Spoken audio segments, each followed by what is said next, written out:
Good afternoon, everybody. My name is Taylor Stanley. I'm the Family Engagement Specialist for DC Public Schools. I'm really excited to be joining you all this afternoon. I'm a parent of a little one. Luckily, she's napping for right now. But I'm excited to learn from the amazing expert that we have to talk about milestones for 3 to 5-year-olds. And we'll hear about why those milestones are so important. This is part of a series of workshops where we provide information for DCPS families to be able to support their children and learn about the different resources that are available to you all via DCPS and some of our partners as well. For a little bit of housekeeping, we do have subtitles available. If you look for the gear icon in the bottom right corner of the video player, and then select captions or subtitles, and then choose the language from the list of available options, you can follow along with subtitles, and it's a great resource to be able to have subtitles to be able to reach more people. We also have one of the features about Microsoft Teams, and for those of you all who don't know, a lot of our older students used Microsoft Teams during social distance learning, and so this is the tool that they use, and so becoming familiar with this platform is actually a great practice for you all right now. And so we encourage you all to use the Microsoft Teams Q&A feature to ask questions. If there are questions that folks ask, you're like, yeah, I want to know more about that too, please feel free to use a thumbs up and give to be able to upvote the questions that people have. We also encourage you to use the Q&A feature to not only ask questions, but to share insights that you might have. Some of the community best practices that we have include assuming best intentions, go hard on ideas, not on people, and then accept non-closure. Karen is really great. She's awesome. She has a lot of answers. We may not touch on every single answer today. We may not be able to touch on every single topic that you all are interested in, but we do have people who will be able to answer your questions in the Q&A. If you do have more specific questions that pertain to your family that you would like to keep private, let us know, and we can have someone answer them personally, privately. We also encourage you to ask questions that, anonymously in case you want to have privacy that way as well. But we'll have people answering your questions, and please know that we might not be able to publish every question or comment to keep the conversation flowing, but that we will answer them to the best of our ability. So without further ado, I would like to introduce you to Miss Karen Wright. Karen is the coordinator for Child Find Rules 7 and 8. I feel really lucky because I am a resident of Ward 7, so this is great. So Karen, I'm going to hand it over to you, and I am so excited for you to share the wealth of knowledge that you have for our families. Good afternoon, Parent University parents. I am Karen Wright, and I'm an early stages Child Find Program Coordinator for Ward 7 and 8. I'm so excited to be with you guys today. A little bit more about me. I've worked for early stages for almost 9 years. I have over 20 years of training experience, but most importantly, I'm a wife, a mother, a grandmother, Nanny Karen to my grandchildren. I love poetry and dancing. I received speech therapy as a child in elementary school, and I earned my master's degree in organizational management at 42 years old while raising my 2 teenage daughters as a single mom.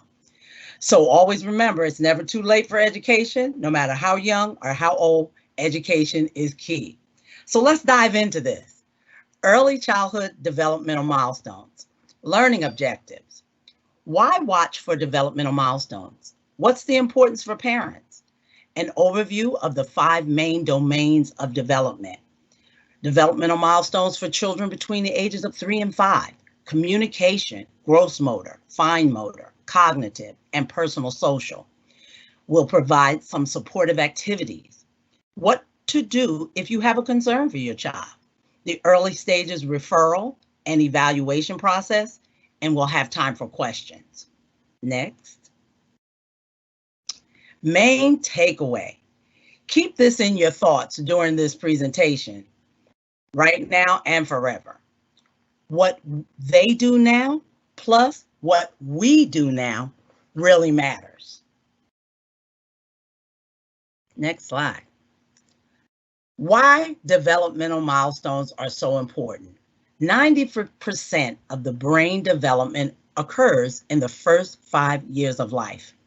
So we know from birth to 5 is extremely important. 90% of that brain development occurs during that time. It makes sense, right? We're learning a lot between birth and 5. For a little exercise, why don't you write down in the chat, what are the things we're learning? Just write some of the things we're learning, like talking and some other things. 13 to 17% of children have developmental or behavior disorders, and it's higher for some children that are in certain risk factors.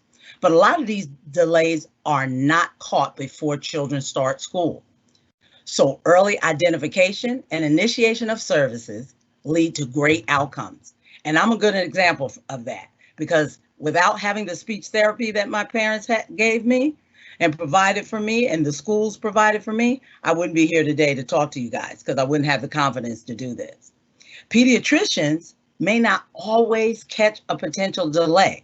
However, in DC, we're extremely lucky, because through early stages, we have a medical constituency team, Drina Lopez Duran and Maria Jackson. They are our medical constituency team, and they actually work with pediatricians and clinics and do training for them.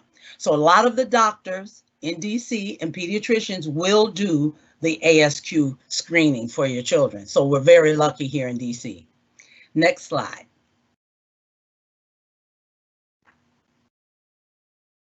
Importance for parents. Knowing developmental milestones and having access to them is very important to parents, because it actually helps you have the appropriate knowledge of development for your child within their age range. And it helps you to understand the appropriate resources that are available for you. And I can say this again, using myself as an example. My parents were both uneducated. My father only went to 2nd grade. My mother went to about 8th grade. So they had no knowledge of developmental milestones at all. However, they worked with the school and the teachers that I had, and they were able to get me the services. So I always say to parents, it's very good. You should know developmental milestones, but be open to your teachers and to the professionals and the people in your corner that are your resources and that are your support to give you that assistance. So it's important to be open to that. And it also helps you to have the proper expectations for your children. We don't want our expectations to be too high so that our children can never reach those expectations. However, we don't want our expectations to be too low either, because we want to always challenge our children to be their best. So we want that expectation to be exactly where it should be, and developmental milestones, having an understanding or having access to them, will give you that. Next slide. Okay, I need at least 10 to 12 hours of sleep. All right, no guilt here.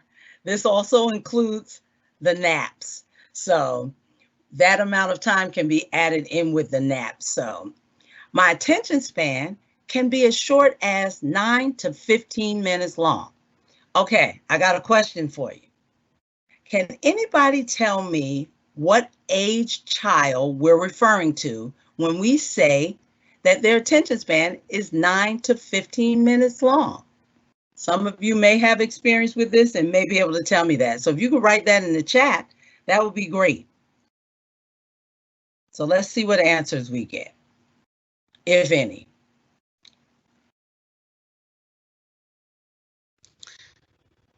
Yeah, I think so it's on a slight delay, so they'll respond in about 20 seconds, so we can come back to what answers we think Okay, they might great. have. So we'll come back to that. Fantastic. Next slide. Communication. Next slide. Speech and language development. How a child speaks and understands language. Fluency. Does the child stutter? Articulation. Can you understand what your child is saying? Comprehension. Does your child understand what you're saying? And can they express themselves accurately? Vocabulary. How many words does the child use? How many words can the child understand when you're speaking? And the child's voice, is it typical? Or do they have a very squeaky high voice? So that's what we mean by voice. Is it typical? Next slide. How speech and language develops. The first 3 years of life is most intensive period for acquiring speech and language skills. That makes sense, right? Because we said 90% of brain development occurs when? Between birth and 5 years old. So those first 3 years of life for language are very important. Speech and language development is best in a world that's rich with sounds, sight, and words. So using many, many words and always changing our words. So if one day we say, we're having a great day today, the next day you may say, we're having a fantastic day today. So always use different vocabulary with your children. And these critical periods pass, if they pass without the exposure to the language, it's much more difficult to learn it as we get past the 3-year mark. Next slide. Okay. How much should others be able to understand? At 2 years old, 50 to 70% intelligibility. 3-year-old, 70 to 80%. 4-year-old, 80 to 90. And by the time we're 5, everything, 100% we should understand. Next slide. What sounds should the child be able to make? Here's our sound chart. And we know that every child develops individually, right? So some children may do things a lot earlier and some may take a little longer. That's why on this slide, as you see here, it has age kids begin using the sound and then age that 90% of children use the sound. So we have M, under 2, and you know some children under 2 will say da, da, da. So here's a chart which is very, very helpful in helping us to understand when we should have a concern and when we should not be concerned. All right, next slide. Communication milestones by 3 years of age. Follows instructions with 2 to 3 steps. Understands words like in, on, and under. Talks well enough to strangers to be understood most of the time. So, another question for you. 3-year-old, what percentage of speech intelligibility should a 3-year-old have? It says here, talks well for strangers to understand most of the time. So what percentage? We just learned that, right? So write that in the chat. I want to see how many people remember that. Carries on a conversation using 2 to 3 sentences, word sentences. Okay, great. We can go to the next slide.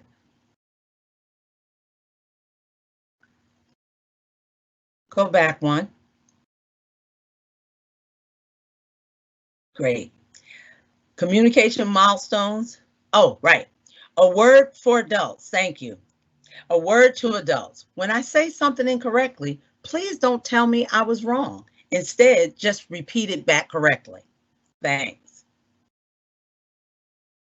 By 4 years old, communication milestones. Can say first and last name. sings a song or says a poem from a memory, such as Wheels on the Bus, can be understood by strangers, uses sentences with 4 to 5 words. And these milestones will be available. We're going to give a link in the questions and answers, or we're going to give a link in the documents at the end where you'll be able to have these milestones.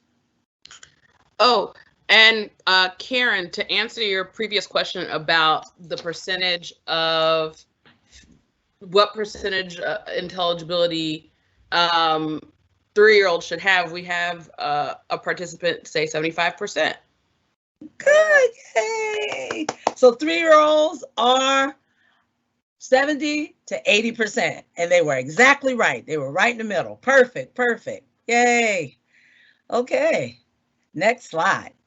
5-year-old communication milestones: knows full name and address, speaks sentences of more than 5 words, tells a simple story using full sentences, uses future tense.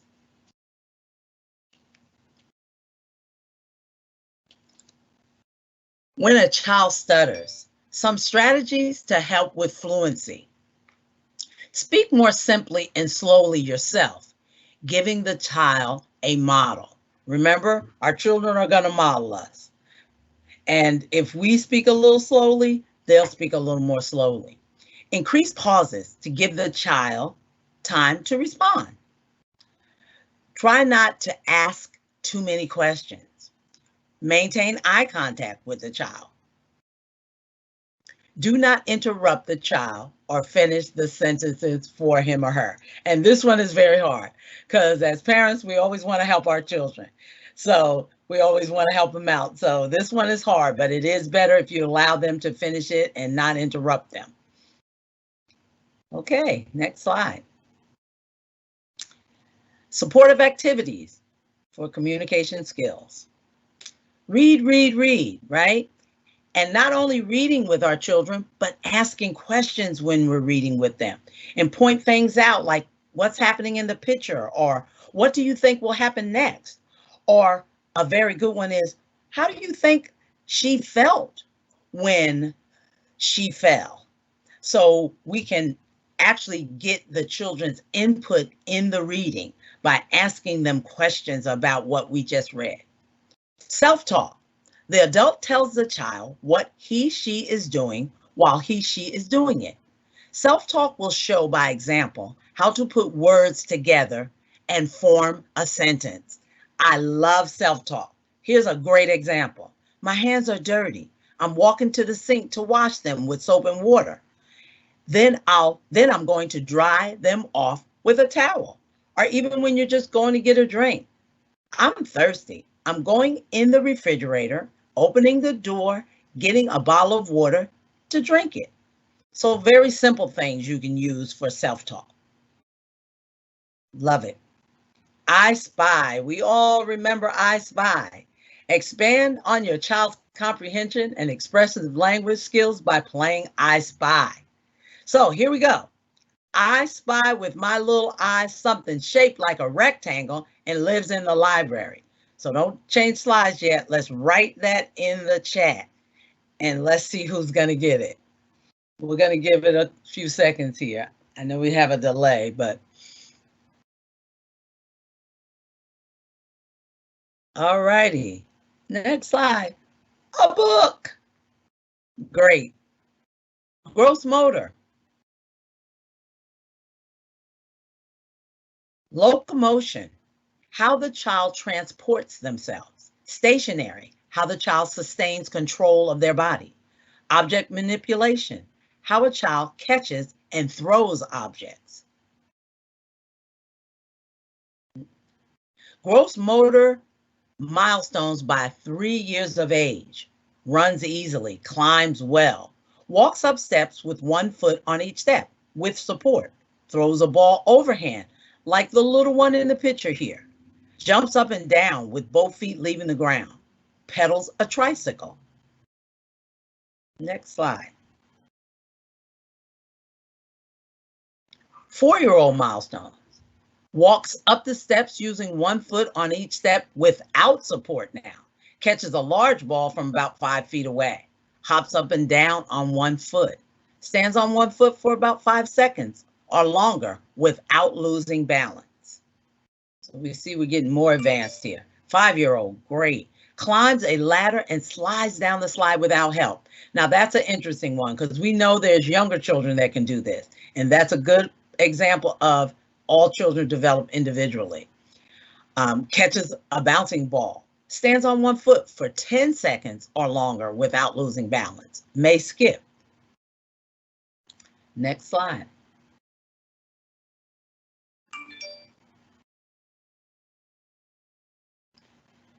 Gross motor skills, great.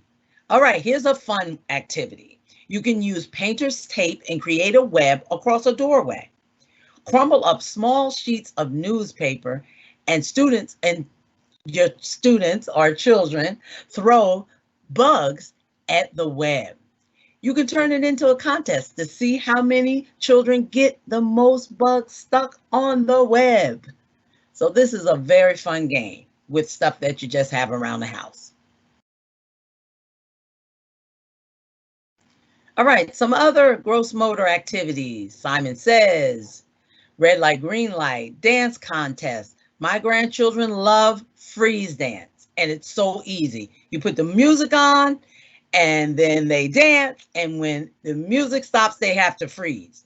And whoever doesn't freeze, they're out. So it's a lot of fun gross motor games you can play. Next slide. Fine motor. Grasping, how a child is able to use one's hands. Visual motor integration, how a child is able to coordinate one's hands. Sensory processing, how a child responds to stimuli. Next slide. Sensory processing, the way a child responds to touch, sight, sound, smell, or taste. Some children are overly sensitive, like the little guy we see here on the slide. He has his hands over his ears because of a sound that may be pleasant for you, but is uncomfortable for him. While others are starved for stimulation. My grandson was born almost 3 months premature, and he was very sensory. He would always rub my legs and my back as a little child. So, sensory processing. Next slide. Fine motor milestones by age 3. Copies horizontal and vertical lines and circles without tracing. Put together a 3 to 4 piece kids puzzle. Can work toys with buttons, levers, and moving parts. Next slide. 4-year-old. Put together a 5 to 7 piece interlocking puzzle. Draws a person with 3 or more body parts, like the picture we see here. The arms can come right out of the head and the legs can come right out of the head, and that's all good. But that is actually a picture with 3 or more body parts. Uses scissors, can cut a piece of paper in half. Next slide. 5-year-old milestones. Copies a triangle or other geometric patterns. Prints some capital letters correctly without tracing. Cuts along a line using child-safe scissors. So by 5, they should be actually cutting along the line. Okay, great. Activities for fine motor. All right, like we said, the scissors, being able to move those blades up and down, but anything that they can use to close in and out are small items, like the little small sponge that was broken off of a sponge for them to paint with. That is very good for fine motor skills. Next slide. Sensory boxes, using different textures in a box, things you just have around the house, rice, cotton balls. You can use sand. Use different colors in your sensory box, different temperatures. You can add ice to the water and have the water warm. You can also do sensory bottles, which are pictured here. Incorporating the use of different senses into the same activity, some activity that you already do. Make sure that they have a chance to touch, to look, to listen. And consider this: refusal to participate or poor behavior during activity could mean that the child is overwhelmed, maybe does not like the activity or the sensory input, or is seeking more or less of it. So keep that in mind. Next slide. Cognition. Cognitive development, which is problem solving.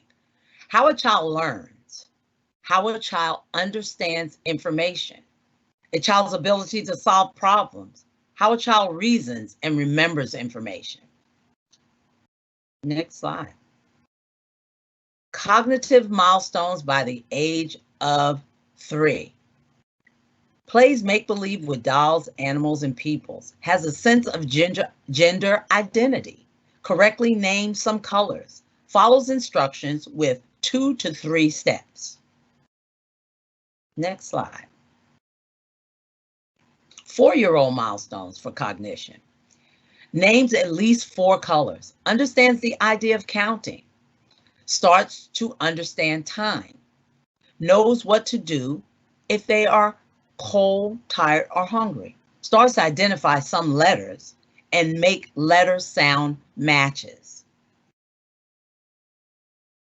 5-year-old milestones. Counts 10 or more objects. Knows about things used every day, like money and food. Knows full name and address. Better understands the concept of time and recognizes letters and letter sound matches. Next slide. Activity for cognition. Talk about everything. Point to shapes, colors as you play. That's a square. That's a green napkin. When you're driving in the car, that's a yellow Jeep. And even if they're coloring, make sure that you're naming all of these colors. Count everything. Count the number of books on the shelf. Count the number of butterflies on the page. Count the number of cups on the table or spoons in the drawer.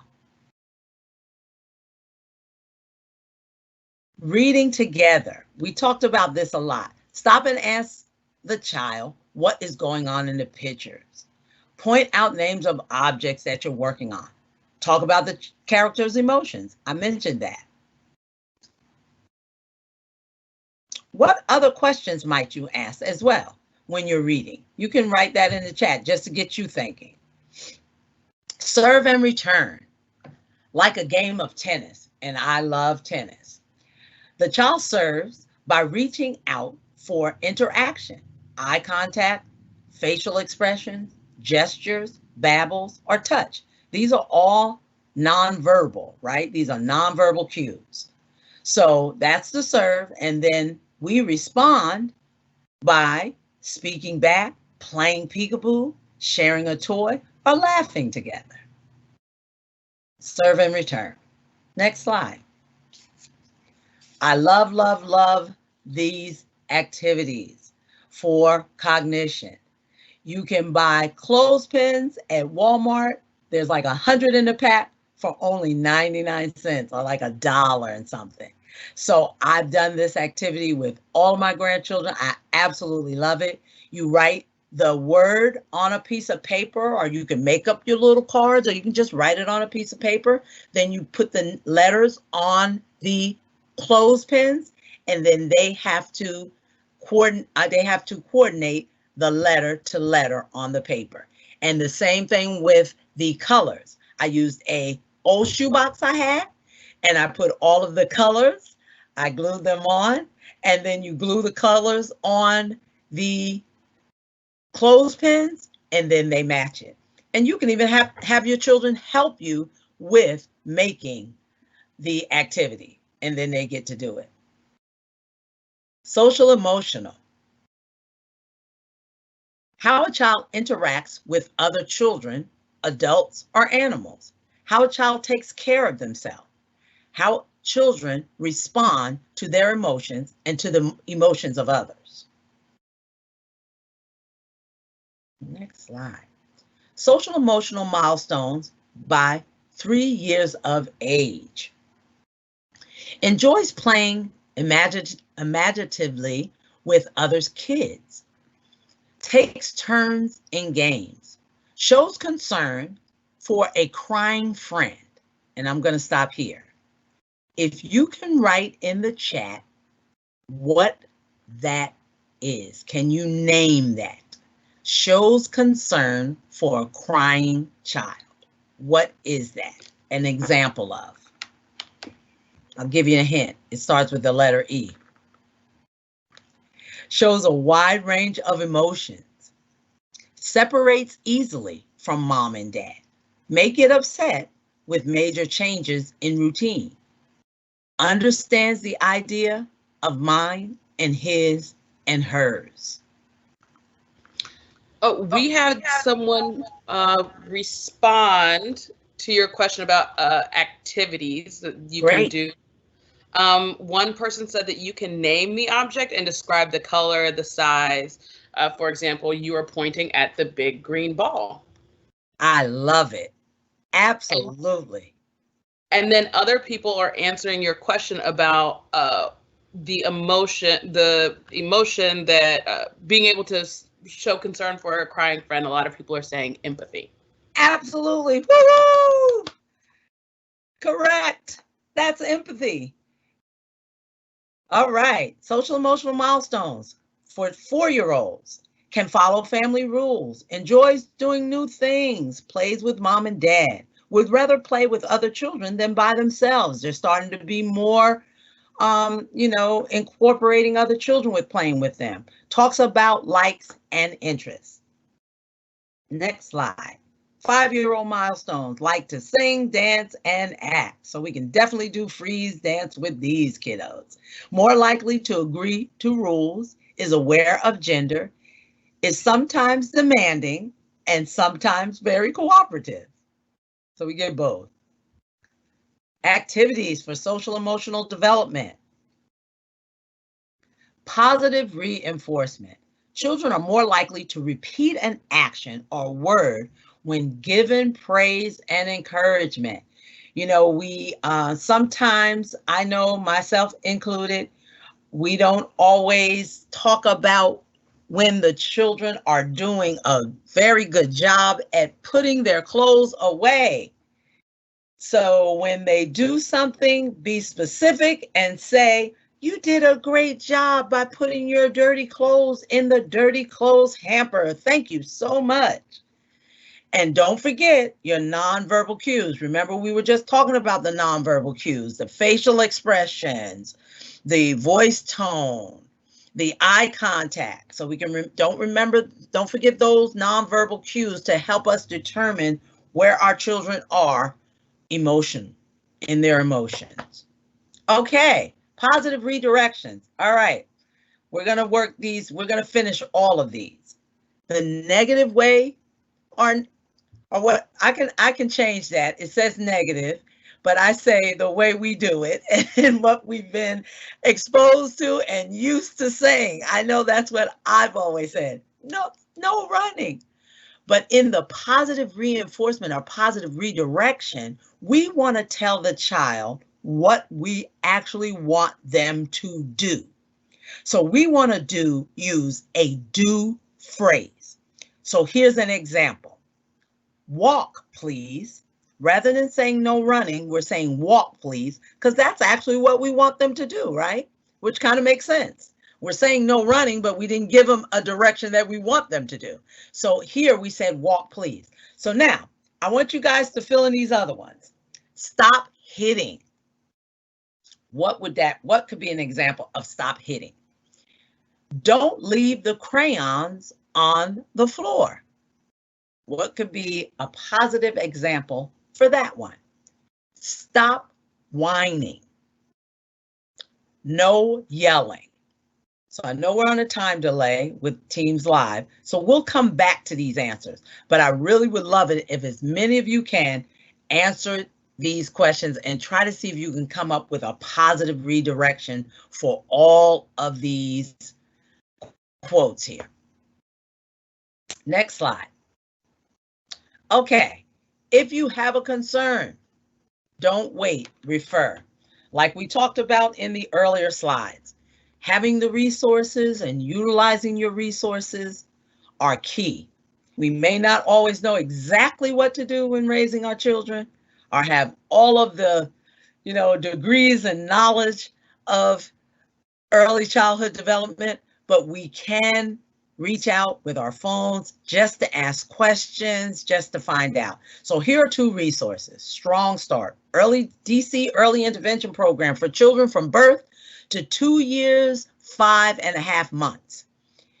And then we're Early Stages, and we work with children from 2 years, 8 months up to 5 years, 10 months. And then after 5 years, 10 months, it's the DCPS schools that will handle any type of developmental concerns that you have for your child.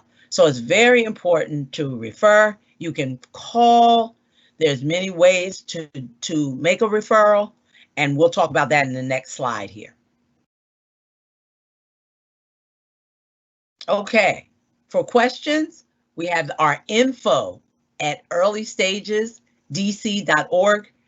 That is an email address. You can email your referrals to referrals@earlystagesdc.org, or you can go to our website and refer, or you can make a phone call, or you can call Karen Wright as well. That's always an option. My number's not on there, but Taylor has my number. I'm always available to talk to you guys and help you out. No problem at all. So this was really great talking to you, and I'm so excited to be here with you guys. So feel free to always reach out to me. Thank you. I want us to go back. Oh, yes. So we do have some answers. For stop hitting, we had someone post be nice. For don't leave the crayons on the floor, we had someone say, let's pick up your crayons. For stop whining, I know that I need the answer. So go ahead. Provide me with the answer. I think other families would appreciate it too. Okay, absolutely. So for stop whining, we're going to say use your words, right? Mm-hmm. Because normally when a child is whining, they want something, right? They're whining for the toy. They're whining for some juice. They're whining for something to eat. So we want to tell them use their words. And for no yelling, this is a good one because we're all inside a lot these days, or have been. Use your inside voice. So we want to say use your inside voice or use your quiet voice. And so we're going to use our quiet voice. Remember, we're going to model for them what we want them to do. And don't leave your crayons on the floor. I love pick up your crayons. Another idea for that is, do we have a place that we actually want the crayons to be? Do we have a plastic bin that we keep all of our crayons in? Or maybe the initial box that they came in? So we could say something like, put your crayons in the box. Put your crayons in the crayon bin or in the crayon basket. Wherever you have for them to put their crayons, you would want them to put them in there. And then no hitting. I love that. Use nice hands, gentle touches, exactly what they said. Awesome. Great job. Wonderful. Thank you so much. I do want to open and ask folks if they have questions to feel free to ask them. I know that I have one. For the milestones, if you see that your child is either maybe like behind on milestones or ahead on milestones, like what are like, are there milestones fixed for that age, I guess is what I'm asking, or is it okay? Yeah. Absolutely. I understand exactly what you're asking. So normally what I tell parents is this: a 3 months to 6 months period, depending on the age of the child. So if your child is not reaching a few of the milestones in the 2-year-old section, we want to give that child 3 to 6 months to catch up with that, because they may not hit every milestone at the same time, right? They may hit 1 or 2 of those milestones. They may hit 3 of those milestones, but they may not hit all of them right at the time that they're 2. But the milestones are all the way through the age of 2. So at 2 years old, there's milestones, but we don't expect that child to reach every milestone the moment they turn 2. So they have that whole age of 2 to reach that milestone. And then by the time they're 3, we would hope they've reached those 2-year-old milestones and they're ready to move on to the 3-year-old milestones. I hope I answered that. No, that does help. And then I guess I'm also wondering, and because we're still waiting on questions from folks,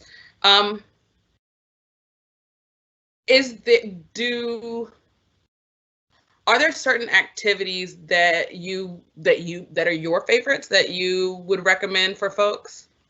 You mentioned the clothespin ones, but I was wondering if you had some other Karen classics. Absolutely. I love to read with I read with my children and my grandchildren, but another thing that I did with my grandchildren that was amazing is I did puzzles.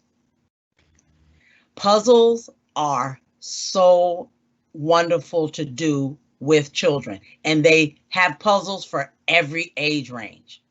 So the sooner the better to work with puzzles, because puzzles can help with colors, can help with animals. You can get animal puzzles. You can get all types of puzzles. So puzzles were always a big and very, very, they just loved it. A winner in our home were puzzles. So I like that. Now, Claudia or Jane, you guys can chime in with any other ideas you have. This is Jane. I'm the manager of the Child Find team at Early Stages. Can you all hear me? Yes.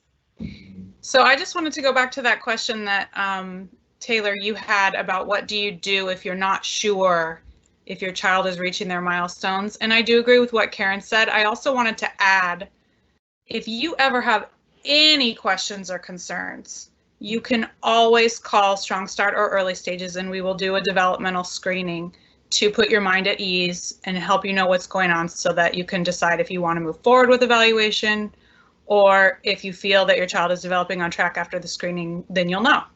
So I always encourage parents, if they're not sure which way to go, to always call. It definitely doesn't hurt to know more information. And then my favorite activity, I would say, is probably just what Karen said, reading books together. I think it's sort of a calming activity, and it's fun to see your child develop as they get older and they're able to answer more questions and sort of interact with you as you read. Thanks, Jane, for that. I appreciate it. Hi, everyone. This is Claudia. I'm also a Child Find coordinator for Ward 5. And so I wanted to share one of my favorite activities would be sensory boxes, which in the Q&A, I included what kinds of supplies you can use to make a sensory box. And I just really enjoy that activity, especially with my own children as well, just because, it's fun. You can use supplies around the house. You can use rice, beans, water, anything you have in the house. And you can include, even if you want to use like pasta, and you can use food dye to color the pasta. So it's just, it will cover so many areas. So they will be working on their fine motor. You can also, go over the colors, how many beads do we have in this box, or what colors are the beads? So I would say that, sensory boxes are one of my favorite activities. Thanks, Claudia. Thank you. We have some questions popping up. How are the physical, social, and verbal milestones connected? Can a child be ahead in one category and behind in others? Absolutely. Yes, they definitely can. And as Jane said, really doing that screening, and the screening that we use is the Ages and Stages questionnaire. And that questionnaire was actually designed for parents to use to see where their children are developmentally. So it's a great screening. You can do that screening, find out where your children are, and get a full understanding of where they are developing. But absolutely, we have some referrals of children that are doing really good in one area, but in another area they are not. So that absolutely, that can be the case. And we have another question, and this might be as much as your expertise in supporting children for your job, as well as like your grandma and mothering experience. But how do you encourage kids to break out of their shell? The person who asked has a child who's shy and has a hard time playing with other kids, and this child's around 5 years old. Well, I can take this, and then Jane and Claudia can chime in as well. My suggestion for that parent is, first of all, probably not to be too concerned about it. It kind of depends on how old the child is, because as we were reading in the milestones, the younger children play by themselves, 1 and 2. They play alongside of the children, but they may not include the children until they get 3 and 4 and 5. Then that's when more of that inclusion happens. So if they're 1, 2, 3, I wouldn't be as concerned, but older, as they get older, then I would definitely want to get a screening done and see what's happening. And really, the best way to have them interact with others is for you as a parent to interact with other children with your child, modeling to the child how to play with other children. Literally get down on the floor with your child, with some other children, and show them how to play. I think a lot of times we feel like we should just, children should just innately know things, and some children do. Some children just play and they're able to do that. But some children may need some help and may need you to actually be a little, specific and intentional to show them how to play. And Jane, you can chime in, or Claudia, with anything else to add to that.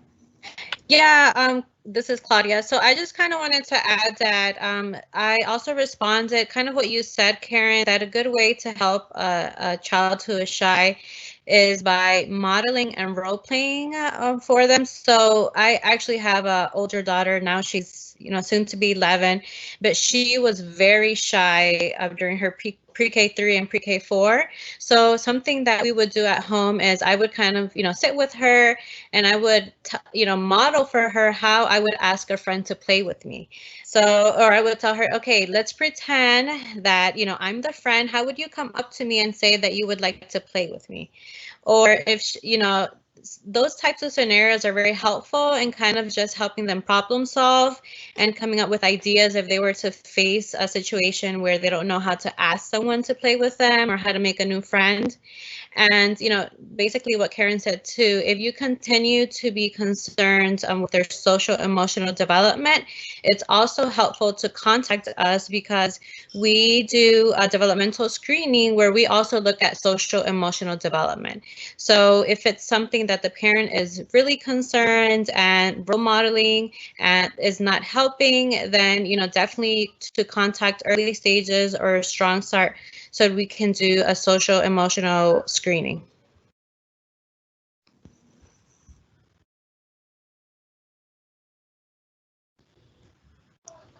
Wonderful. I think that's it for all of the questions. Of course, as Karen mentioned, if you have additional questions, feel free to email info@earlystagesdc.org. If you would like a referral, referrals@earlystagesdc.org. And then their phone number 202-698-8037.